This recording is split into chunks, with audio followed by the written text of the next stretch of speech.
All right, what's up, everybody? We're going to go ahead and just give you a few quick updates before we start this magnificent episode. First and foremost, I want to thank our patrons. We got some new patrons this week. I want to thank Chuck Barker. I want to thank Seth Hadfield, Tiffany Vineyard, Amy, and Alicia Beham. Thank y'all so much for joining the Patreon. Seriously, it means so much and your support keeps all of this going.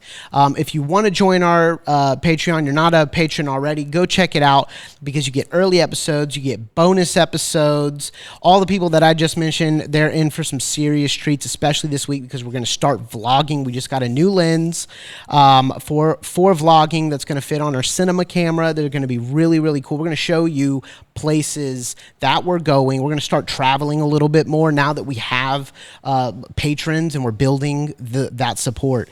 So we're going to literally just reinvest that money right back into this brand that we're building, and we'd love for you to follow us from the start. So thank you so much to all of our patrons, and definitely be sure to check it out. Hello, and welcome to another episode from One to Wicked. My name is Madison Timmons. And I am JT Timmons. And we have a really fun creature of sorts today. I guess you could consider it a cryptid because nobody quite knows exactly what they are. So some people classify them as cryptids, but we're going to talk about the black-eyed children, which is one of JT's favorites. That is one of my favorites. I love the black-eyed children. Oh, yeah, boy. They're really freaky. Tayana, do you know what the black-eyed children are? No. Oh, Tayana doesn't know what the black-eyed children are. Yeah, they're super freaky. I've known about them for a while now, but it's fun to deep dive into this. And I actually, thank you. Yep, so I was researching this, and I actually stumbled across a lot of personal experiences that people had with black-eyed children. I bet. I found like a whole Reddit thread of them. So we're going to talk about some of those experiences too, but it's actually, one of the more pervasive paranormal experiences that I've heard like people having all over the world.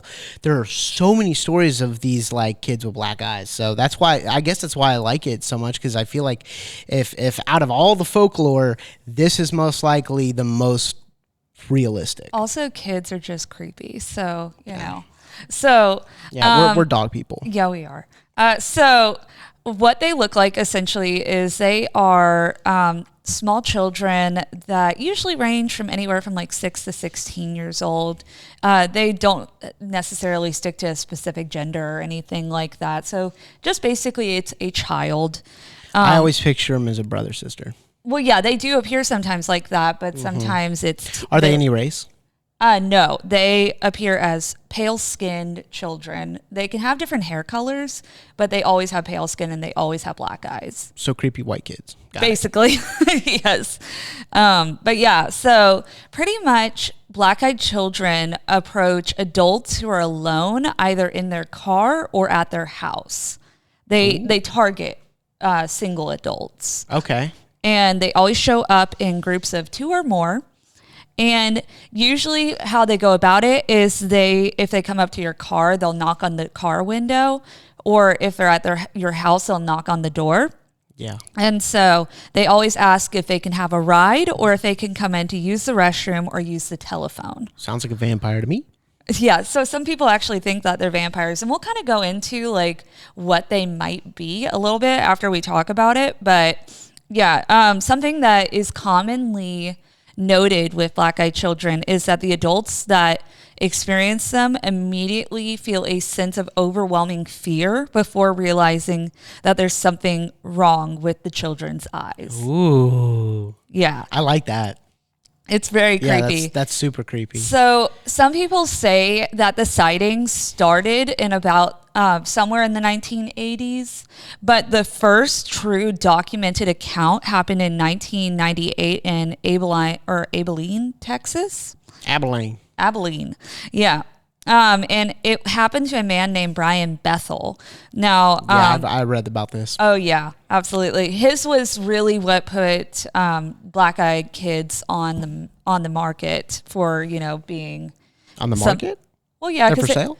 Well, like what I mean. Like they made movies about it and stuff like that. Yeah. So, but yeah. So basically, what happened with Brian Bethel? I'll kind of go into his encounter. But it happened around 9:30 p.m. on January 16th, 1998.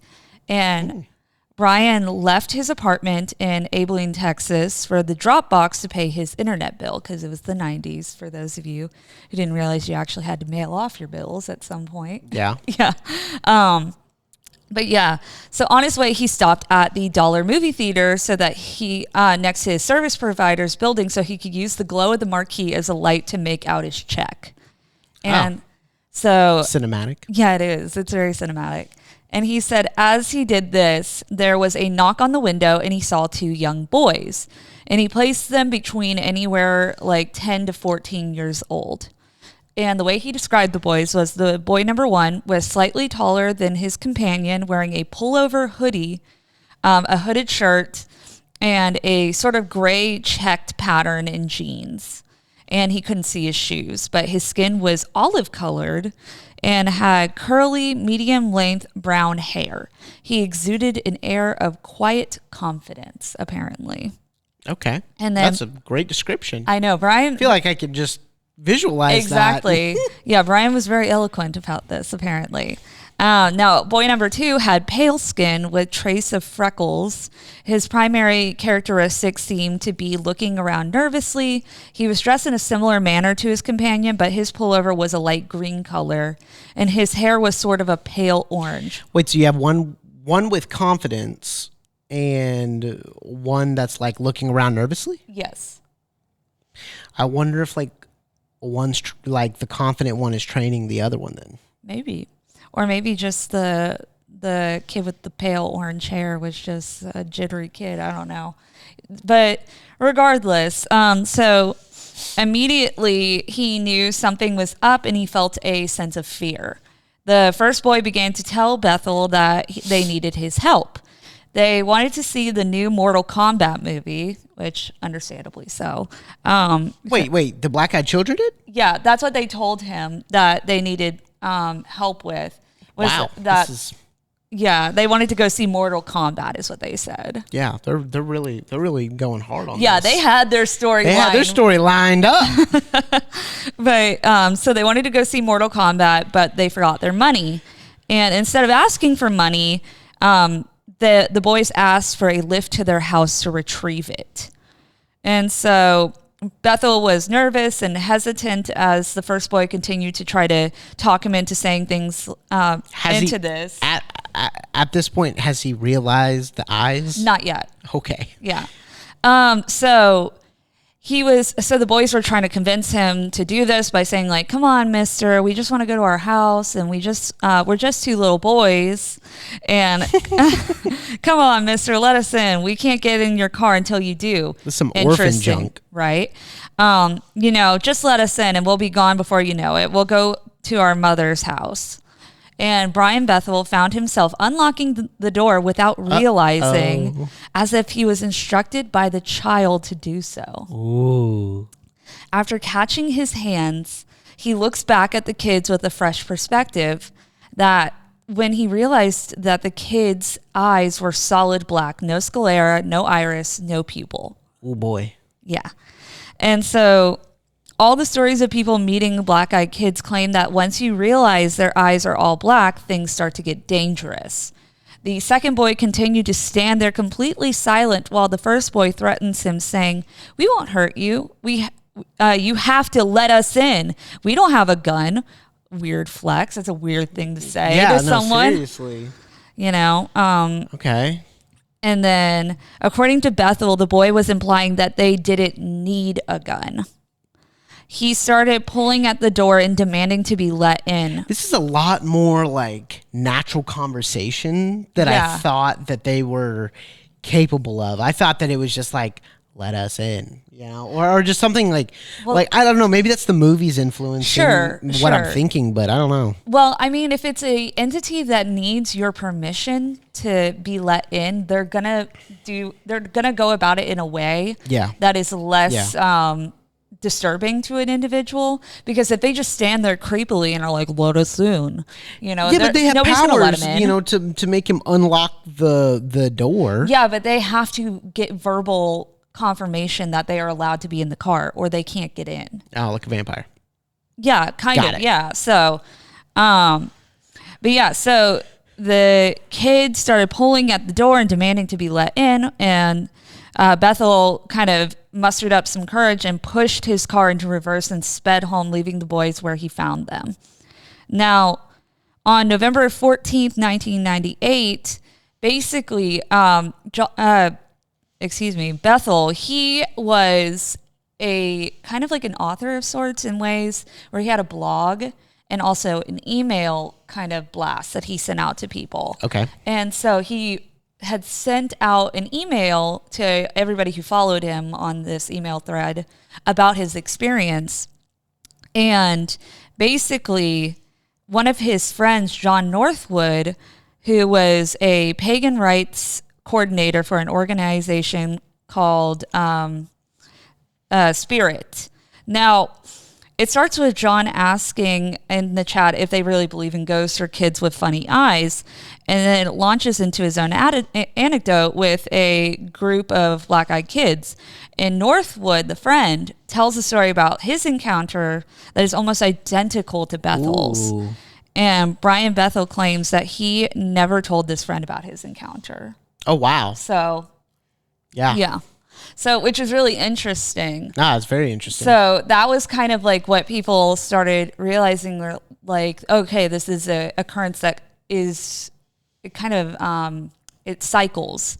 They go about it the same exact way with every single person that encounters it. Now, some people have theories as to what these kids are. Some people are like they're extraterrestrials. Some people say they're a cryptid like Mothman. Some people say they're demons. Some people say they're vampires, like how you're saying they're vampires. Yeah. Personally, what I think they are is a type of creature from the Fey realm, kind of like how Gilly Doo was in the previous episode. So basically, that is a really common aspect that shows up in Fey lore, that they cannot interact with you unless you invite them in. And Fey have a tendency of having malevolent, wants and things like that. Yeah, as we know, from the Gilly Doo. Exactly. So, but Fae are oftentimes very tricky like that, where they try to convince you, and they're very, very good at convincing people. So I could totally see them turning into, or they could be Fae, and if you're not letting them in and not giving them what they want, they turn angry and vicious. Are there any accounts, though, of what they do to you when you let them in? So we can go into some of the accounts that I wrote down. We can go in the order you wrote it. Yeah. So let's go into some of the different experiences that I found on that Reddit thread, essentially, of people documenting what they had encountered. So it was, so this one person said, it was almost like a dream. I woke up to my dog, Lucy, barking. She was upright on the bed where my husband and I were sleeping with our 22-month-old daughter. I love dogs. Yeah, right? Lucy's a good girl. Absolutely, she is. And Lucy was staring at our door like an unknown stranger was out there rummaging around. Ooh. I thought she was just freaking out over house noise. We had only had her for 3 months, and she was still a puppy. It could have been anything. Our roommate, a creak from the house settling, the awnings moving outside in the breeze. I wasn't too concerned initially. I decided the best bet would be to open the door and show her nothing was there. It sounds a bit silly, but it was what we do with our daughter when she gets scared. And I figured it should work with a puppy too. I opened the door and she raced to the front door. She stood there snarling at the door. It was an angry, violent growl, one I had never heard her make before. I looked groggily at her and opened the baby gate, blocking the doorway, planning to open the door and show her everything was okay. Oh boy, don't do that. I know, right? The second my hand reached the deadbolt, Lucy went wild. She started barking the second my hand reached the deadbolt and jumped toward me. And when I touched the metal, she suddenly changed her temper. She whimpered, almost like she was afraid and backing down. As her mannerisms changed, so did mine. I wasn't calm anymore. Ooh. My heart was racing and sinking at the same time. I had been flooded with a mixture of fear and dread. I looked through the peephole, and I can't explain why I looked, but I did. Outside were two kids. One was just a smidgen shorter than me and didn't look much younger. I'm 21, and she looked to be 16 or 17. She was slender and pale. Her hair was a light shade of honey blonde, and she wore it long, about mid-back, with long, thin, blunt bangs in the front that covered most of her eyes. She wore jeans, a light wash that's popular right now, and a thin-looking olive-colored pullover style hoodie. So they're stylish. Very much so, but they always show up in hoodies and things like that, it seems. She held the hand of a small girl who looked to be around 3 or 4, in the same style jeans and a button-down ivory cardigan. The smaller one looked at the floor shyly, but had the same shade of hair tied back in a ponytail.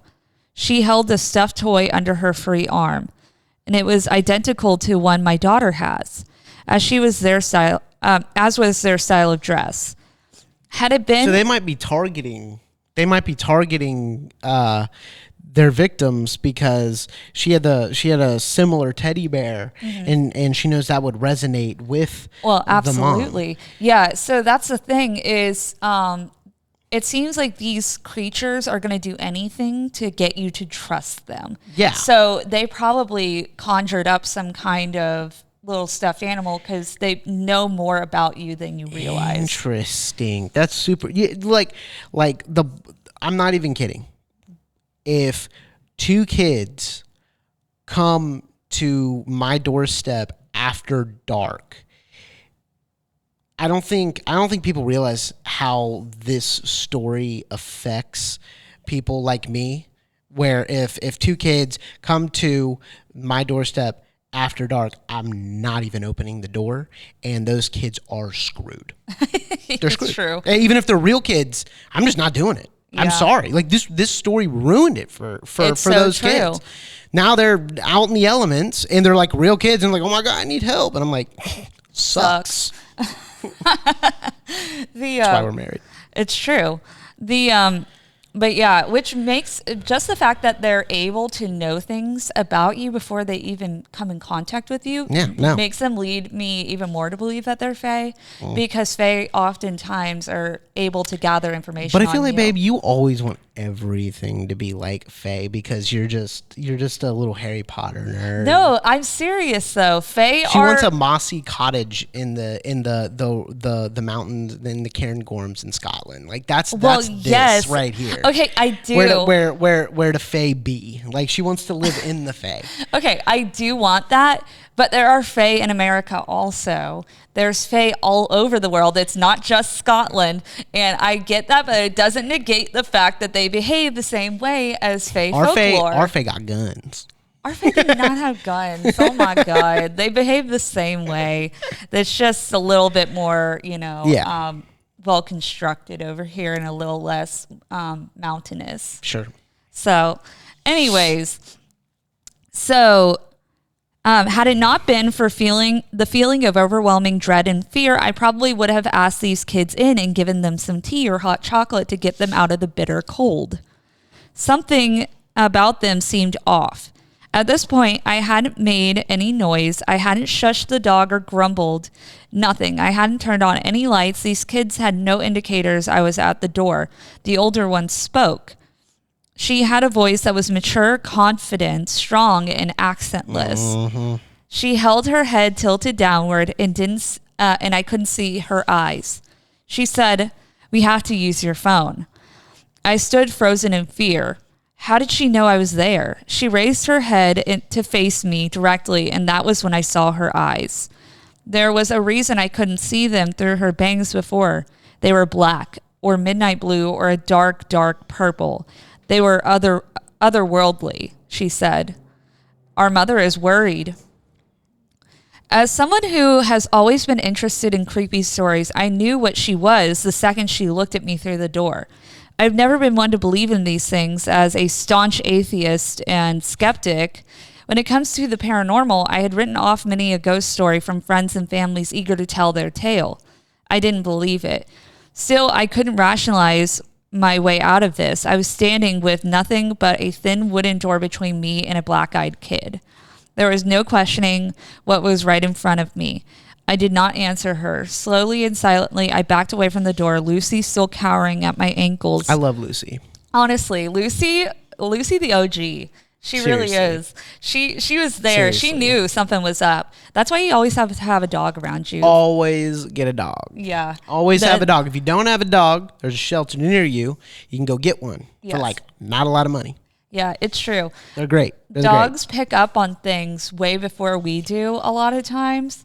So if your dog doesn't like something, trust your dog. They probably know something you don't. We have 2 dogs, and I guarantee you that if black-eyed children come to that door, Argyle and Tartan they're going to team up like they always do, and they're going to scare those black-eyed children away. Argyle is the aggressor, though. Yeah, absolutely. And she will not have that. Nope. She's not going to have any kind of miscreant, fey creatures at our door. Absolutely not. But anyways, so she kept talking. Just let us in to use your phone. I took another step back, and with that step, the tone changed. At first, she seemed polite. When I took that second step back, she became commanding, almost hostile. We're not going to hurt you. If we wanted to do that, we would have broken in. I'll ask again, may we come in and use your phone? Lucy snarled at the door, and I inched backwards, though something inside me seemed to be slowly pulling me back toward the door. It wasn't a physical pulling so much as a subconscious need to go back and let them in. I got to my room, covered up the window, locked the door, and sat there in the dim light of the nightlight. I heard her call me back to the door once more, and then quiet. I didn't go back to sleep that night, and I haven't slept right since. I know from reading about them that black-eyed kids can't just come in without permission. I know they haven't hurt anyone, but I still fear I'll be the exception. When I told my husband, he said it was just a dream. He keeps telling me to forget it, but this lingering feeling of sadness still, this dread when the house is silent at night, this fear of a knock at the door, this tells me otherwise. And that came from the Reddit thread for No Sleep 2012. So yeah, I wonder if that's like something. I wonder if that's something written as like just a creepypasta. Well, so here's the thing: is that this thread was people who read No Sleep and submitted their black-eyed kids experiences. Okay. So, I mean, but they, but I guess like all ghost stories, they always could be sure, making it up. Sure. But it's just that was like pretty well written. But if she wasn't making it up, I now think that it could have something to do with a demonic entity. Sure. Because she mentioned that she was an atheist, meaning she most likely doesn't have any crosses or Bibles or, a lot of knowledge of the Bible. She might have some knowledge of the Bible, but she's not like over here reading it all the time. And it makes me, or she doesn't have any connections with a priest or anything like that. That kind of makes me think that she was, and they obviously targeted her. That makes me think that it was something trying to get in because they knew that, or it knew she was defenseless. Well, there are some issues with that because let's say the black-eyed kids are demonic forces. Not every demon follows the rules of Christ. Mm-hmm. Not every demon is of a Christian pantheon of sorts. Yeah, I'm talking about Christian demon here, though. Sure. Okay. But also, Christian demon. Typically, demons go for Christians over atheists because they don't need to convince someone that there's not God. Sure, but we don't So know what that's- this. I get it, but we don't know what this thing, this entity, demonic or not. We don't know what its purpose is yet. Sure, but the purpose, it seems to be, is that they want to get in so they can attach themselves to you. Yeah. Or to cause havoc on your life, which could be something demonic. But I still am leaning towards that Fae realm of the folklore. I'm serious. Oh, I know, man. So Fae are... You want it to have like mossy antlers. I get it. Okay, Fae do not have mossy antlers. Let's insert a photo of Fae. My right wife is here. so cottagecore. It's insane. I will show you some photos of the Fae that are not... So a lot of fairy tales that were depicted fairies, they made them to look like something nice, and they can look nice to try to convince you, but they're not nice. I keep saying this to you, Jay, and I don't know how to break you of this stigma in your mind. Yeah, it's not going to happen. They're Let's go not on to the they're next not story. mossy though. They're not mossy. They don't have antlers. They're not nice. They have sharp teeth, and a lot of times they have black eyes. I'm telling you. All right, Brothers Grimm. Let's go on to This the next is the one. Fae. This is the Fae. Anyways, so the next story, this one starts with, "This is so funny. I've never heard of black-eyed kids before my incident, so I come on here to post my story, and the first story I see is about a black-eyed kid. Weird. Let me preface this by saying I'm by no means a writer, just a domestic engineer living in North Texas. Also, I don't believe in the paranormal, ghosts, demons, aliens, whatever. However, I did have an event happen to me this Halloween, I have to admit, has me scratching up my head. Halloween, for just so people aren't thinking like, oh, it's because it's something spooky. Halloween traditionally was a pagan holiday called Samhain. And Samhain started because that is the day of the year where the veil is the thinnest between our realm and the spirit realm. Yep. So it was the easiest time to commune with spirits. And so a lot of times people have paranormal activity happen to them on Halloween because of that thinning of the veil. Just to clarify that. So Thanks for the clarification. yeah. Anyways, so this is my first post on Reddit, and sorry to say I'd never even heard about it until yesterday. I told my best friend about my incident, and she's an avid reader of No Sleep, and she told me if I didn't post it, she would. So here I am. Anyway, hope you like. So it had been a slow trick-or-treat night in our neighborhood that evening, which is pretty odd in itself. We usually have kids from different areas drop off in ours and have a constant parade at our door. That night, I'd say we had no more than 8 to 10 groups of kids come by for the entire night.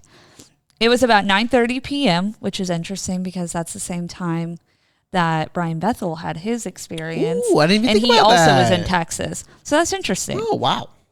It was about 9:30 p.m. and my husband and I were sitting in our family room watching some of those ghost shows based on supposedly actual events.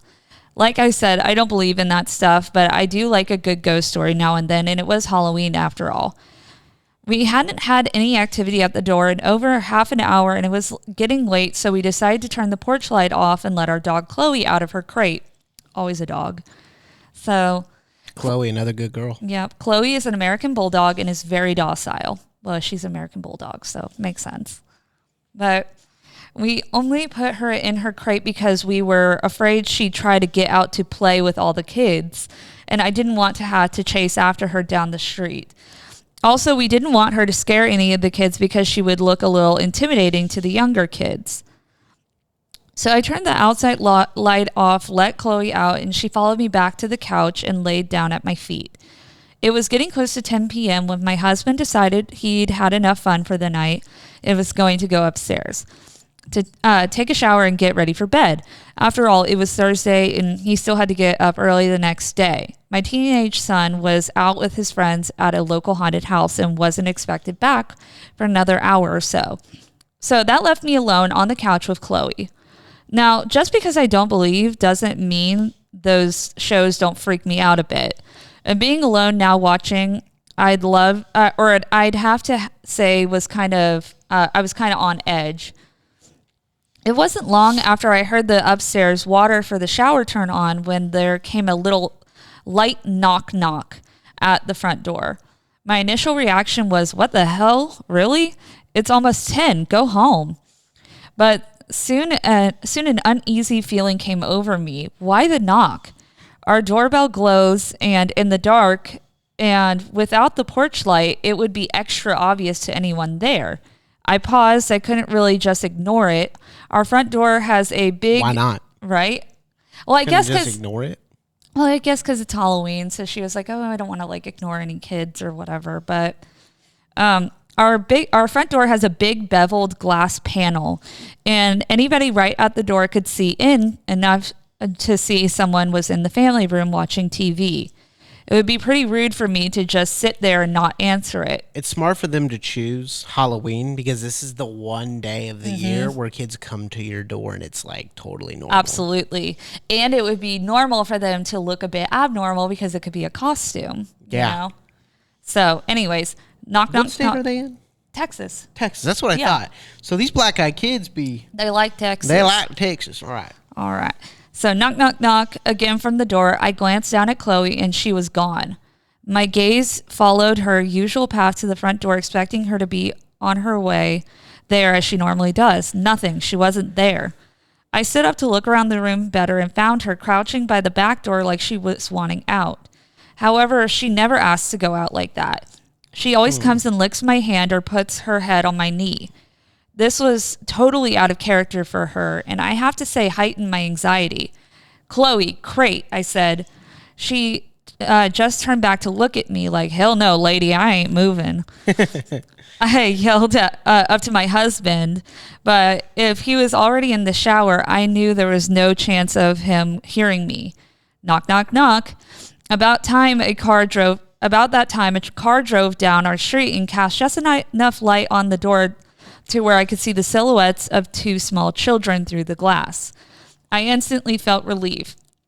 It was just some kids, probably a couple of the neighbors on their way back home that wanted to stop by and show me their costume or something. I headed to the door and looked back to make sure Chloe wasn't going to follow. What a great watchdog, I thought to myself, as she just sat there. I turned on the porch light. Insult Chloe. I know. I'm like, Chloe's doing her best. She's just a roly-poly. But anyways, I turned on the porch light when I got to the door, and sure enough, I could see through the glass that it was a couple of pretty small kids. A little late for such young ones, I thought, and I began to wonder about what kind of parents would let their kids run through the streets that late at night. I only opened the door enough to where I could block Chloe's escape if she decided to grow some balls, which was only about 2 feet. Right? What struck me immediately as odd was the kids weren't wearing any costumes. They were in normal street clothes. Also, no customary trick-or-treat either. I began to feel very uneasy again. It was a girl and a boy. There you go, JT. I just got a thought, just super fast. Let me Yeah. interject. Madison, if we ever have kids, we need to dress them up as the black-eyed children for one Halloween. Oh, man. That's pretty good. Y'all, listeners, if you got kids, please do that. And if you submit a photo, we will literally put it everywhere, all over our TikTok, all over. I mean, we will absolutely love if you do Yes. that. That would be so cool. This Halloween, if you have kids, please dress them up as the black-eyed children. I love that. That's Oh my so God, fun. I didn't even think about that. Yeah. All right. And creep out all of your neighbors, like for real. Like Michael Myers who? Yeah, you do the good stuff. Okay. Anyways, it was a girl and a boy. The girl to my left was older. I'd say about 11 or 12. I could tell she was blonde, but I couldn't make out any distinct features as our lights are from high above and on columns at the front of the porch. So most of the light was coming from behind them. I had not opened the door wide enough for any light from inside to hit them directly. The boy was younger and about a foot shorter. I'd say 8 or 9 and looked to have light brown hair. The girl was very polite and spoke up, saying, "Ma'am, can we please come inside and use your phone to call our mom?" As she spoke, something in the pit of my stomach was telling me something was wrong. What kid, even at that age, doesn't have a cell phone of their own these days? I couldn't remember the last time I'd had anybody ask to use my home phone. Hun, do you don't have a phone of your own to call your mom? I asked, this was things when things really got weird. Both kids turned to look at one another like they were going to say something to one another, but neither ever spoke. They both turned back to me and the girl said, "Ma'am, my cell phone battery doesn't have any charge left in it. Can we please come inside and call our mother? We're alone out here and my brother is scared." I have to admit there were two competing feelings going on inside of me. The first side of a mother's heart that wanted to help these two small children get to their mom. Nah. I know, right? I'm like, The other, a sinking fear in my gut that was keeping the other feeling at bay. It was then that I noticed that during the short conversation, I had already opened the door a few extra inches, which I was completely unaware of doing. I stopped. "Honey, why don't you give me your mom's phone number and I'll call her myself?" Another pause, and they again looked at one another. After a short moment, they turned back to me, and the girl said, "Ma'am, my little brother has to use your bathroom. Can we please come inside while you..." Is she saying it like that? Because you're like saying it like really aggressive. That's how I imagine, because... Like kind of rude. Yeah, so that's what I pictured them saying, because some of the other reports said, like, when you deny them the first time, they get progressively more aggressive about their intent on getting in your house. So that's how I picture it. I would Obviously, set the I was ring not alarm. there. Like I would be so much. Nowadays I'd be so extra, y'all. Yeah, like, nowadays if we were going to talk to them, we would talk to them through our Ring camera and be like, "What's up?" Yeah, I'm not talking to them. I'm not talking to them. Like literally, they could knock on the door and I'm looking out and I'm like, two kids. I don't care. Even if they have normal eyes, I'm like, nope. Right. Nope. So basically she said, "Please, ma'am, we're scared and alone out here. We have to come inside. Please help us." Then like a cue, both kids began to whimper and cry. That's when the fear took over and I shut and locked the door. She said, "Yeet." She said, "I'll call your mom if you give me your number," I shouted through the door. Yeah. But I don't even do that. But I'm not letting you in my house. I could still see them stand there on the porch, just staring at me through the beveled glass. Part of me wanted to run upstairs to my husband, but the bigger part didn't want to lose track of where they were. They would have freaked me out even more to not know where they were. Mm-hmm. After what seemed like forever, but probably only took a few seconds, I decided I'd call my neighbor that lives across the street. As I made my way to the side table by our couch to my phone, I glanced at the back door. Chloe was nowhere to be found. We later found her in the guest bedroom under the bed. When I got to Chloe was like, I ain't dealing with this. You're on your own, Mom. Jeez. But when I got to my phone and started to look for his contact info, it was only then the kids stepped away from the door and began to walk to the street. As they did, I walked to the door to get a better look to see where they went. Still not calling my neighbor. If you get close enough to the glass, you can see out enough to make out people's shapes, but you can't see much detail. Of course, standing that close to the door would make you pretty obvious to anyone outside looking in. From the door, I could see that the kids were still standing under the street lamp nearest my house, staring at me. As I lifted the phone to my ear after calling, only then did the kids start walking down our street. I met my neighbor out under the lamp once he was out there, but the kids were nowhere to be seen. Like I said, I don't believe in any of this stuff and had never even heard about the black-eyed kids before talking to my friend. What I have to think is these kids were just out yanking people's chains on Halloween night. But I will say this for them. They were really good at it. They scared the ever-living out of me and my dog. Honestly, if that's what they were doing, good on them. Right? Because that's what Halloween's all about. It's about horror and scary and trick or treating and I don't know. I love it. I'm telling you though, I don't think that was neighborhood kids, because most kids are not that convincing of actors, like just random kids. You know? So here's the thing. What we haven't talked about is what they do when they get inside. I read something. Okay, I read something. Yeah. A while ago. I actually have been writing a script over the last literally like 4 or 5 months about black-eyed children, just going back to it here and there. It's nothing that was is extra pressing. And during my research, I read about an old couple. I think it was up in Appalachia, and they let the kids in. And when they let the kids in, things just started going to hell. And they were like, we're waiting on our parents. And basically, the kids were like super creepy. They saw in the living room that the kids had black eyes, and they were like, oh crap. What did we just let in? The older gentleman was like, the husband was like, I'm not about this.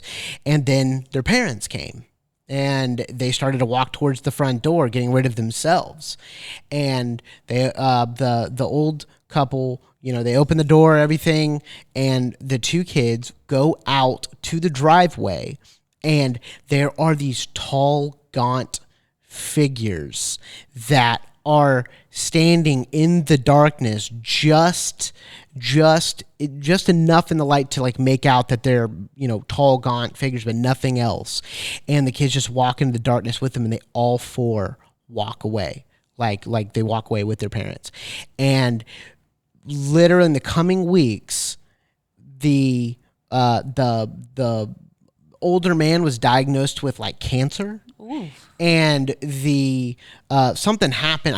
I got to look back at the story, but something happened with the older lady too.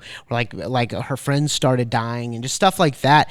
And it looks like what they want to do is put a curse on your home and on you. That would make sense. I haven't seen a lot of reports of people who let them in because most people just don't get past the feeling of how freaky they are. Yeah. But that would make a lot of sense, especially if they're fae. That I'm telling you, we're gonna. You're entitled to your own opinion, babe. We rate ghosts over here, so there's 2 ratings. So absolutely, yeah. That would make a lot of sense, though, if that was like their goal was to, cause harm to whoever they. That's malevolent. That's super malevolent. That's malevolent. To make someone get cancer, that's like some of the worst things that you could do. Yeah. So, I'm going to go ahead and I'm going to rate them a very, very solid 7. And the reason I'm giving them a 7 is that, there's been a ton of reports of seeing them. There hasn't been a ton of reports of what they do. That story of the old people could have been just a creepypasta, or it could have been something, very real. I'm going to just side with very real because of how many sightings that, people have obviously, people have seen. So what I'm going to say is a 7. And it's because I believe that their goal is to cause pain and suffering and nothing else. And I think personally it is like a demonic entity, either a demonic entity or some type of like vampire deal going on. But I do believe in them. And I do believe in them, and I really do think that a lot of people see them because there's just too many, and they're all over the world. That's the thing, like they're all over the world. So 7 for me. Yeah, solid 7. I could definitely cusping on 8. I could definitely agree with you on a 7. I don't know if I would cusp on 8 with it, but I am pretty convinced it's some type of fae, and fae are not good creatures to come in contact with. It's a very common thing when you look into Celtic folklore, even Appalachian folklore, and all sorts of different folklore that have fae in their belief system. It is commonly known you don't mess with the fae. Yeah. And because they do things like that where they cause torment on you for their own gain. And so and the fact that it knows things about people freaks me out. I haven't heard any reports of people saying that they know their names, which is a good thing, because that would even more so aid Yeah. theory that they're fae, but that would also make them even more powerful. So that's good. But I haven't heard anything about people killing them, so it's not going to be anything like the Bloody Mackenzie 9 that I gave him. Or no, this can be hard to beat Bloody Mackenzie. I'll tell you that right now. If you haven't checked out that episode, go check that out. Also, we have, if you've only found this podcast, we have another one that's actually a lot bigger, uploads 3 times a week. And it's called The Most Haunted City on Earth. It's all about Savannah's hauntings, and then we also talk about hauntings elsewhere and kind of bring it back to Savannah and compare to Savannah's hauntings. And Madison and Chris are ghost experts, so they host that podcast, and I'm usually there for the dad jokes. But yeah, if you're not a part of our Patreon, you should really look into it, because I'm telling you, you get early access to all episodes. To give you an idea, this episode that you're listening to, if you're not a patron, has been up for a week. And the other patrons are listening to the new episodes that we just recorded. So we release super early episodes right after I'm done cutting them, and then also we do exclusive bonus content. We actually just bought a lens to vlog with, so we're gonna start doing like a ton of vlogs, like high quality vlogs on really professional cameras. It's gonna be really, really cool.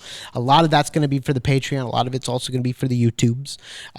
So definitely check out our Patreon, and that's patreon.com /Savannah Underground. Yes, and also make sure to follow us on TikTok at TikTok. But yeah, at the Savannah Underground. Also, you can follow us on Instagram at Savannah Underground. If you want to follow us personally on our social medias, my name is Madison Ray Timmons on all social media. JT doesn't post a lot because, you don't have to follow me. Yeah, you don't have to follow him, but you can follow me if you want to. So cool. Well, this was really fun. Absolutely. I always like talking about these types of creatures. Yeah, this was a great episode. Absolutely. I had a really good time. Really great stories. Thank you for the author. Thank you to the authors of those stories, and I hope that you're safe and alive. Yeah, absolutely. And I hope your dogs are okay. Both of your dogs were like traumatized. And if you're listening and you are authors of that, and you want to post a picture of your dogs, that's totally fine. Yeah, we'd love to see them. Chloe and Lucy, if you're out there, we'd like to see Chloe and Lucy. Yeah, cool. Well, thank you guys again. If you enjoyed this video, if you're watching on YouTube, please make sure to subscribe and give us a like. Or if you're on Spotify or any other podcast streaming platform, make sure to rate us a 5-star rating on those. Yeah, please, 5 stars. So that we can keep doing this and keep, growing even bigger and all of that. If you have any stories that you want to share with us, please feel free to reach out to us on social media. We love hearing about different folklore that comes from different places and also people's personal paranormal experiences. So that would be greatly appreciated. But cool. With that being said, we'll see you in the next episode. We're going to be talking about the Wendigos. Wendigos! So awesome. But yep, my name is Madison Timmons. And I'm JT Timmons. And stay spooky, y'all.